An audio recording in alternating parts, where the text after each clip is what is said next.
Kamu pikir kamu layak merebut generasi Adityamu? Setelah sukses dengan mencuri Raden Saleh, Visinema akhirnya merilis film Jagat Arwah, sebuah film dengan genre horor fantasi yang jarang ada di Indonesia.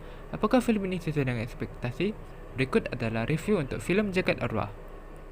Sebelum mulai, saya mau ingetin nih, kalau review yang saya berikan merupakan pandangan sebagai seorang penonton biasa yang menyukai film. Just langsung kita mulai dari sinopsis filmnya. Kematian sang ayah Sukmo secara mendadak dan mencurigakan mendorong Raga menelusuri kehidupannya yang penuh hal mistis, termasuk kenyataan bahwa ia merupakan keturunan penyeimbang jagat arwah sekaligus jagat manusia yang bergelar Aditya ke-7. Mimpi jadi anak band terkenal harus ia pertaruhkan demi melanggengkan tradisi keluarganya. Hal pertama yang ingin Sian apresiasi adalah ide besarnya, yaitu dengan memasukkan folk culture ke dalam penceritaan film ini, sehingga menjadi film dengan genre horor fantasi yang jarang ada di Indonesia. Performa para pemain dalam film ini juga sudah cukup baik. Karakter favorit Sian adalah karakter Genderuwo yang diperankan oleh Ganindra Bimo. Saat membuat film fantasi, tentu harus menggunakan CGI yang halus. Dan CGI yang ada di film ini benar-benar bagus, terutama CGI Genderuwo-nya. Apalagi, penggunaan CGI di bagian ending filmnya menjadikan final battle di film ini sangat bisa dinikmati. Selain kelebihan tersebut, Sen juga merasakan kekurangan di beberapa bagian. Ada beberapa scene gelap yang tidak bisa terlihat dengan jelas, sehingga Sen gak tahu apa yang terjadi di scene tersebut.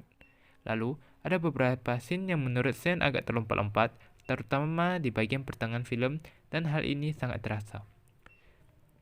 Selain itu, di bagian pertengahan menuju akhir film, Sen merasakan ceritanya sedikit melemah, padahal di paruh pertama filmnya sudah cukup bagus. Masuk ke bagian spoiler, bagi kalian yang belum menontonnya, kalian dapat skip bagian ini. Awalnya Sen mengira villain yang ada di film ini merupakan sosok makhluk halus yang sangat kuat, namun tak disangka ternyata yang menjadi villain di filmnya adalah pamannya sendiri. Mungkin plot twist ini bisa membuat orang lain terkejut, namun entah mengapa hal ini tidak terjadi pada Sion. Jagat Arwah mengangkat genre yang jarang ada di Indonesia merupakan langkah yang patut diapresiasi. Dengan keberanian tersebut, film Indonesia menjadi lebih bervariasi. Penggunaan CGI yang ada di film ini sangat mendukung dan tidak mengganggu sama sekali. Ada beberapa kekurangan yang masih bisa dirasakan di beberapa bagian filmnya, terutama di bagian tengah menuju akhir film. Namun, film ini masih bisa dinikmati kok. Kepuasan Sian saat menonton film Jagat Arwah adalah sebesar 78%. Jika kalian ingin menonton film ini, saran Sian adalah dalam waktu dekat ini, karena jadwal film ini sudah semakin berkurang di beberapa bioskop. Akhir kata, Sian mengucapkan terima kasih kepada seluruh aktor, aktris, kru, dan orang-orang yang terlibat dalam film ini. Sian sangat mengapresiasi idenya dan akan terus menunggu karya-karya kalian berikutnya. Terima kasih buat semua orang yang telah menonton video ini. Tetap support Sian ya, dan kalian juga dapat traktir Sian di link ini agar Sian semakin bersemangat dalam berkonten. Sampai jumpa di video berikutnya. Dadah!